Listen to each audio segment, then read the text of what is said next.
Assalamualaikum warahmatullahi wabarakatuh.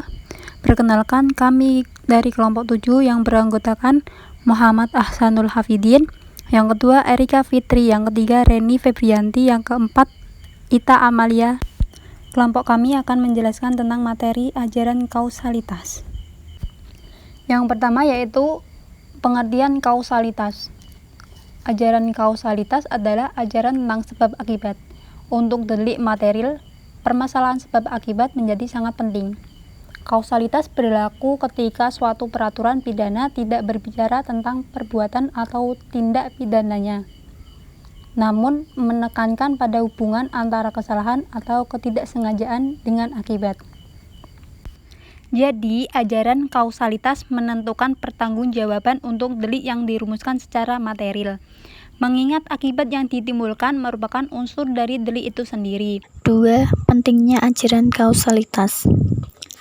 Ajaran kausalitas adalah ajaran yang mempermasalahkan hingga seberapa jauh suatu tindakan itu dapat dipandang sebagai penyebab dari suatu keadaan, atau hingga beberapa jauh keadaan itu dipandang sebagai suatu akibat dari suatu tindakan, dan sampai di mana seseorang yang telah melakukan tindakan tersebut dapat diminta pertanggungjawabannya menurut hukum pidana.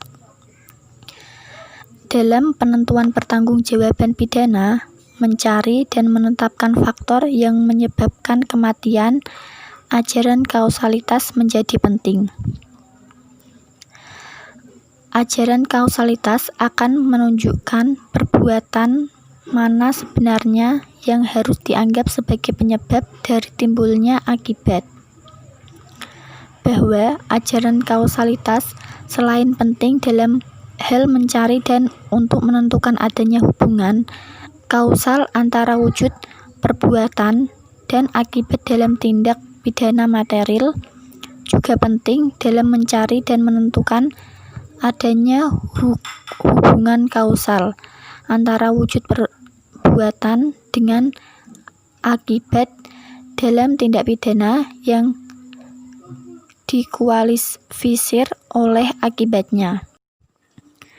3. Ajaran kausalitas dalam KUHP. Di dalam ilmu pengetahuan hukum pidana, ajaran mengenai kausalitas ini memiliki tujuan untuk memberi penjelasan atas pertanyaan apabila suatu perbuatan dipandang sebagai suatu sebab dari akibat yang timbul, atau dengan perkataan lain, ajaran kausalitas bertujuan untuk mencari hubungan sebab dan akibat mengenai seberapa jauh akibat yang ditentukan oleh sebab. Dalam pengetahuan hukum pidana, mengenal beberapa jenis delik. Di antaranya adalah delik formal dan delik material. Delik material merupakan delik yang dianggap penuh dengan dilakukannya suatu perbuatan yang dilarang dan diancam dengan suatu hukuman. Contoh dari delik ini adalah seperti yang terdapat dalam pasal 362 KUHP. Yang terdapat dalam perbuatan pencurian ini adalah perbuatan mengambil barang orang lain, sedangkan delik material yaitu delik yang telah dianggap selesai dengan ditimbulkannya akibat yang dilarang dan diancam dengan hukuman oleh undang-undang. Contoh dari delik ini adalah terdapat pada pasal 338 KUHP. Dalam delik ini adalah menyebabkan meninggalnya orang lain. Teori kausalitas. Yang pertama, teori conditio sine qua non. Menurut teori ini, suatu tindakan dapat dikatakan menimbulkan akibat tertentu, sepanjang akibat tersebut tidak dapat dilepaskan dari tindakan pertama tersebut. Dalam kasus, maka majikan yang menyuruh membantunya membeli sesuatu ke warung agar disambar petir, atau orang yang tidak memasang menangkal peti di sekitar jalan yang dilalui pembantu, atau orang lain yang memberi ide kepada majikan tentang adanya cara untuk membuat orang mati. Karena disambar petir tanpa tahu adanya masalah antara majikan dan pembantunya, dapat dianggap sebagai penyebab kematian pembantu tersebut. Dalam beberapa ahli mengatakan teori ini tidak mungkin digunakan dalam menentukan pertanggungjawaban pidana karena terlalu luas. Yang kedua, teori generalisasi. Teori ini hanya mencari satu saja dari sekian banyak sebab yang menimbulkan akibat yang dilarang.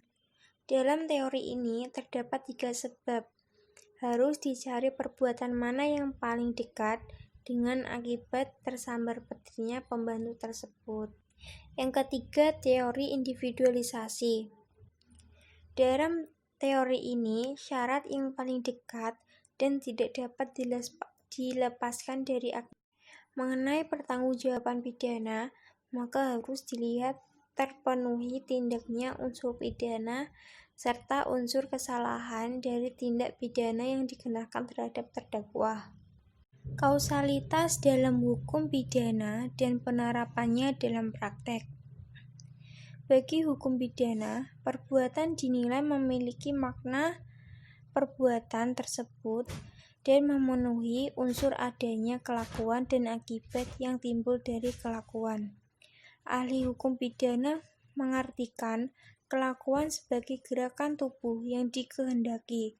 Lebih lanjut, pandangan yang menyatakan perbuatan memiliki 2 aspek. Yang pertama, aspek publik dan aspek privat. Aspek publik memiliki perbuatan yang mengandung gerakan tubuh, sedangkan aspek privat meliputi mental yang terkandung dalam perbuatan. Menurut pendapat bahwa ajaran sebab akibat memiliki makna adanya kelakuan yang mengakibatkan suatu tindakan pidana dan karena adanya niat.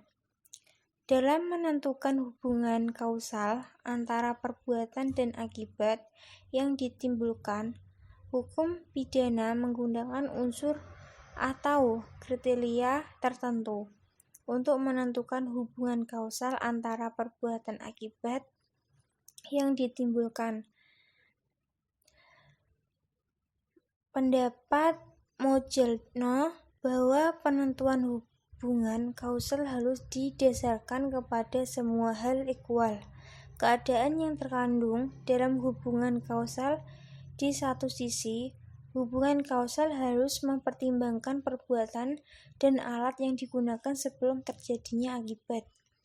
Di sisi lain, keadaan korban yang secara objektif turut mempengaruhi terjadinya kausalitas. Sekian dari kelompok kami. Wassalamualaikum warahmatullahi wabarakatuh.